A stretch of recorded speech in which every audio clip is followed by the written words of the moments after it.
757 Saturday Sports Talk on Cova Sports TV. Like, share, and subscribe to our YouTube channel. We're now joined by a special guest. Ed, he is the head basketball coach of the Region 5C champion Albemarle Patriots. They were victorious on Friday night against the Riverside Rams, stopping their 20-game winning streak after beating a really good LC Bird team. We know how good Troy Mans has done with the Skyhawks, and he's had a couple of heartbreaking losses in double overtime to them. Last year on a buzzer beater, we called one at Hampton University years back when he had Austin Katstra, who played at UVA, and Jay Kahn, who played at Hampton Sydney. We know his dad, Nick, well, who's been on our radio show before, a horse racing expert too. And we say hello and congrats to Greg Maynard, whose team goes for a state championship coming up on Thursday, March 13th. At VCU against Green Run. Coach, congratulations, and we'll say full out of the gate here, disclaimer, both Ed and I had Woodside versus Riverside. We were on the wrong sides. It's you and Coach Kenneth Harris going for a state final. Should be a lot of fun coming up on Thursday. Well, thank you, Matt, and hello, Ed. It's nice to be with you guys, and really excited about the opportunity to play Green Run on Thursday. Well, 615 wins for you and counting. And Ed's got a bone not to pick with you, but your brother Darren, who coaches at Western Albemarle, because we matched him up against your brother in the Virginia Preps Classic one year over at Churchland High in Portsmouth, and Ed took the L, so he's blaming me for that. Well, Darren does a great job at Western Albemarle, and they're our big rivals, and we're 25-3, and one of those three was to him in overtime. So, he had a great team this year too. They got knocked off by Spotswood, who's also playing in the championship this week. Ed likes to joke, we have the Mario brothers. Like, I'm sure you're familiar with the video game, Mario and Luigi. We got the Maynard brothers, you and your brother Darren, because you put an end not to crime and stuff like that with Bowser and all the people that follow the Mario brothers. You guys put an end to teams trying to knock off good teams, and you guys make these runs year after year, but you're right there with that elusive championship, one win away now. Yes, thank you. It's we've been to the Final Four, like you mentioned, 4 times. And I think in the last 9 years, and we finally got through last night. I'm proud of what my players did and the opportunity again to play in the state championship game. I got to throw out a bone to my son too. Brett, he coaches William and Rose basketball team. They were in the state playoffs as well. Both he and Darren lost the quarterfinal games, but his team did very well this year too. So not only the brothers, but also have a son that's doing well. And one more quick before Ed jumps in here. Your other son is on your coaching staff. Is it Drew as well? That's correct. Drew is my assistant, and he does an awesome job. One of the best I've ever had at breaking down the other team's plays and stuff and teaching them to our players. He's my right-hand man. So I know I heard Doug talking earlier about him yelling at his assistant coach. I can't yell at mine. My wife would really get on me. Ed? That's a great one, Greg. Great to have you on, man. I know we haven't talked in an awful long time, and I admire your work from afar. 600 wins. People, when they got on me about getting 500 wins a couple of years ago, I just simply said, you got to be old to get wins, and man, you got to have some talent. You got to have some assistant coaches that willing to go through hell for you to get that. So I can't. Somebody said to me about hanging around long enough to get to 600, whatever. I said, no, there will be not another 100 wins in me. I still hope to get back in it. Get a few more. I'm not worried about wins. I'm just worried about working with kids because I miss it greatly. But I got to ask you another question. Don't you have another brother that coached, I think, because when I first got the job at Nazarene River, the girls coach, there was a Maynard was a girls coach. Yes, I do. Mike, my youngest brother, he moved on to William and Rowe too, and that's actually who Brett took over after Mike got out. But Mike's a great baseball coach. His team is at William and Rose won state championships in baseball, and he did a really good job in basketball while he was coaching there too. But I know he was down at Nazarene River for a while and coached basketball, and I think maybe softball as well. Yes. But, yes. Really, yeah. So it's official. It's official. The first family of basketball is the Maynards. There's about 27 of them. They've got offspring doing it, and the key person is Mrs. Maynard, who keeps you in place and makes sure you don't make any wrong calls, any screaming at her sons. So that's a hell of a family to have. The Maynards, the first family of Virginia basketball. And you guys, you've earned it. I mean, your career speaks for itself. I've never given you any of your 600 wins, but I gave Darren, I think one of his, what's he at, 500? He went over 500 early this year as well. I Look at think that. it was their first win of the year, took him over 500. He was mad at me last year. We beat him 3 times last season, and he said if I'd have just let him win one game, he'd have got that 500 and wouldn't have had to wait a whole season to get it. But and it reminds me of the Patinos we were watching the other day. It's funny, Greg, before we went over to the state quarterfinal with Green Run and Maury on Tuesday night, Ed came back from Richmond and he stopped in, had to use my bathroom, and I put on the TV the Rick Pitino doc, which I'm not sure if you watched on Vice Sports. And we were supposed to leave. I think Ed got entrenched into it for 30 minutes watching Rick Pitino, the little, I think, episode 2 with his son Richard at New Mexico. He was fascinated by it, which we've got a little bit of that storyline here with you and your family here in high school basketball in VA. Yes, it's nice to see those coaches that have their sons follow them up and do well. It's I guess it's just in the blood. Greg, I got to ask it. It's intriguing to me. How did it follow up? You all right into basketball. In your upbringing, does something special happen? Was it streamlined for that, or it just happened? It's amazing because not only you guys all in it, because I remember Mike when I got in the River. Mike and I had a conversation. Mike had a great brain about some basketball. Younger guy, yes, but he had a great brain, and he did tell me that he was better with the baseball and the softball than he was basketball. He just took it because they asked him, but I knew he was a little bit better now. How did this all come about? Well, our father was an athlete, and he was actually a punter for Marshall University coming out of high school. And then he was always playing fast pitch softball and basketball in rec leagues, and he would take us to the games. And they tell a story about me when he took me to a game one time. I think I was 2 or 3 years old, and it was a basketball game late in the evening or whatever. And I climbed in a locker and fell asleep, and the whole place couldn't find me after the game was over. But so we started out young, and we lived down on the fast pitch softball fields playing baseball and stuff. So. And it's just been in the family a long time. My uncle Maisel was a head coach at Mann High School in West Virginia and was very successful. We would have I was born in Logan, West Virginia, and you probably heard of Willie Akers, the longtime coach at Logan, and he was part of our history too. But we moved away there when I was in 8th grade, so never made it up to, or actually earlier than that, but never made it up to play for him, but. Just a lot of coaching, a lot of sports. We all played basketball, baseball, coming through college. I actually played both at Bridgewater College for a couple of years. That was hard, and just wanted to go into coaching, and that's where we all ended up. And then I got to imagine, as brothers, I have a couple of younger brothers. They didn't get into coaching. In fact, it was crazy. I coached them when they were in middle school, and threw them out of practice. Threw the one brother out of practice almost regularly. My mom got on me like crazy for throwing them out, and she didn't want to hear why. But I got to imagine the Maynard boys had some throwdowns. Am I right or wrong? Or y'all church boys and there was no fights, or we can't speak about it on the air? No, we had a lot of battles, and there were a few fights. We had a little basketball court in our backyard that we had some concrete on. It wasn't very big. You could barely get a free throw off. You couldn't even shoot 3-pointers. Of course, they didn't have them when I played anyhow. And there was a fence that kept the ball from rolling down the hill, and we about tore that fence down, pushing each other into it when they got too close to it. So, yeah, there was a lot of battles out there.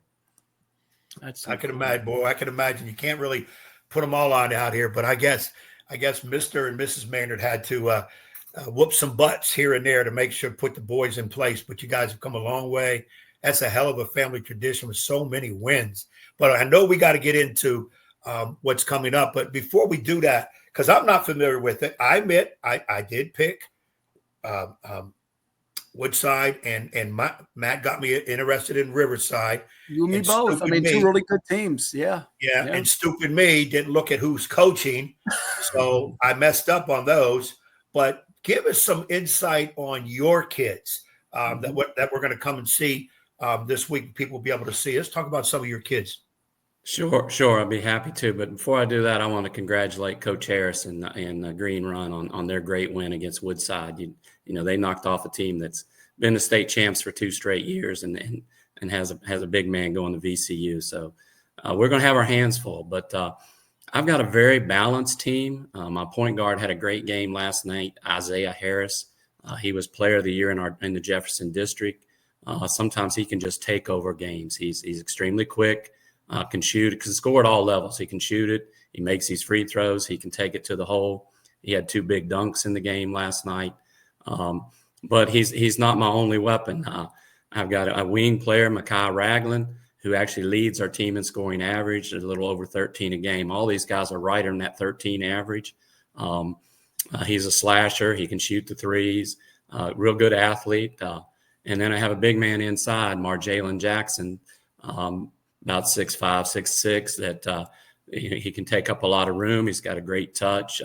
He was the region player of the year. He played so well in the region. He also averages right around that 13 and close to a double-double. It's almost 9 rebounds a game. Those are my big 3, but I have a couple other guys that really, really help out. Azarion Claxton had 18 points in our quarterfinal win over River Bend earlier this week. And Tristan Smith does a great job defense. He's my second leading rebounder. And we go about 9 deep. We play a lot of players. A lot of the other guys come in and do their job. So we're not limited to just one player. It's hard to scout us and figure out who you have to stop. We have a lot of weapons.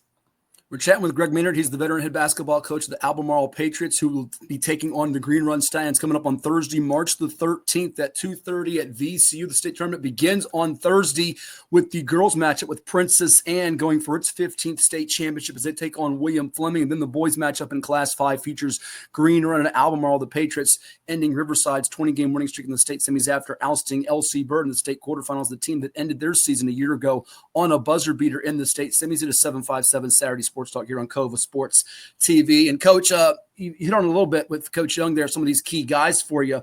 And we've seen your teams over the years with Catstra and Hahn, as I mentioned. Last year's team I thought was the one that would get to the championship with Ben Weston and Noah Grievous. And this year's team is clicking. I want to go to a quick game, though, that I watched online. As the region quarterfinals, you're the number 1 seed. James River's the 8 seed, not your typical 8 seed, a very good, dangerous 8 seed. And they're beating you in that ball game late in the fourth quarter. You ended on a 9-0 run, got a huge 3. I think it was it Isaac McLaughlin-Ratty that put you ahead? Yes. Mm-hmm. He hit the 3, and Mekhi Ragland sealed it with a couple of buckets. How big was it to win a game like that where you're about to go out potentially in the first round and it takes some of that pressure off, although you still got to win one more game to punch that state ticket? And what did that game do for you? Because that certainly had to help ease some of the nerves once you got that one out of the way. Well, we were down 4 points with, I think it was like 3 minutes to go, and things weren't looking good. They were knocking down shots from everywhere. Our defensive intensity wasn't what I would expect in a key game like that. And then we just turned it around. We got after them. We got some steals. Like you say, we hit the big 3. Isaac hit the big 3. And then we got a couple breakaways. Mekhi Ragland got a steal and a bucket, and we made our free throws after that. But they put a scare into us. We were scouting, trying to figure out who we would play in that number 8 seed, and there was about 3 teams, and they were the one that we did not want to play. And it ended up we got matched up with them, and Coach Smith for them does a great job. And we were kind of lucky to get out of that one with a win, and we've played very well since then. I guess that was our closest game until last night since that win. So, I mean, you could argue, what year is this for you at Albemarle, by the way? What year is this officially? This is my 36th year as the head coach. 36 years. 6 years previous to that, I was assistant for Rich Lyons. Before that, he passed away last summer. So a good man. Yeah. Yeah, 36 years. So you may have had some teams that could have been, you thought, at the beginning of the year, better equipped to take that next step. I saw you guys in the offseason at the VA Live, and I knew you'd be good again, but you were still, replacing a couple of pieces like Ben and Noah. What would you say has made this group unique and set them apart as you're now in the championship round for the first time? Well, we went into that Virginia Live with really only 2 players that have played varsity basketball the year before. And they set us up against Oscar Smith and Lansdowne, and we weren't ready for those 2 good teams. Not a lot of fun, right? The schedule makers didn't help you out there. Yeah. Right. But, we held with Lansdowne for a long time, but Oscar Smith put it to us pretty good. But the younger guys, I knew they were very talented. We'd had undefeated JV teams the 2 previous years. They just had to develop into varsity players. You can get by with a lot of things in the lower levels that you can't get by with on varsity basketball, and it's taken a while. It's a process. It's something we have to work on every day. And they're a very, very athletic, very talented group. And when they play together and when they play hard defensively, good things happen. Like they've done a lot this year. Ed? Greg, obviously you're here and it's Green Run. I'm sure you'll like we've talked with Mike Desmond and Doug Craig about films and get back and see what you have. At this time of the year, it ain't ready for changes. You don't get this far. You don't get in a state title game and say, okay, we got to make changes. You dance with the girl you brought to the prom. So what do you know off the top of your head about what Green Run might present to you? And is there a team you've already played this year that you can say they're somewhat similar to this team? To be honest with you, I really haven't studied Green Run as much as I would like to. We've been going through a stretch where we play a game, have a day off, play a game, have a day off, and you're just constantly scouting and watching tape. And, you wake up with the red shot eyes and all bloodshot eyes and all of that. And I decided last night, I said, we don't play till Thursday. I'm gonna take a night off. I'm not going to come right home and start watching tape again. So I've got to get into Green Run more, and I'm sure Drew will as well. But we got a little more time this time before, but by Monday's practice, we'll be ready to go. I know they're very athletic. I know they have a big man inside that seems to play really well. I know they're coached really well. Coach Harris, I actually coached against him when he was at GW Danville. That's how long I've been around. That's great. He'll do a great job. They seem to have some good quickness. And if they held Woodside to 35 points, they must play great defense. So, we're going to have to work on ways to score against those guys, and we'll be prepared. But like you say, we can't change the way our guys play right now. We got to just keep working on that and be prepared for the different styles you see with different teams. And I'm sure Green Run will have a little different style than most teams we play. I can't think of one right now that I can really compare them with. Maybe LC Bird, but LC Bird's not real big inside, but. And that's probably the most athletic team that we played so far as Bird. It brings about another question. And you say, all right, today I'm just going to kind of relax a little bit. We don't play till Thursday.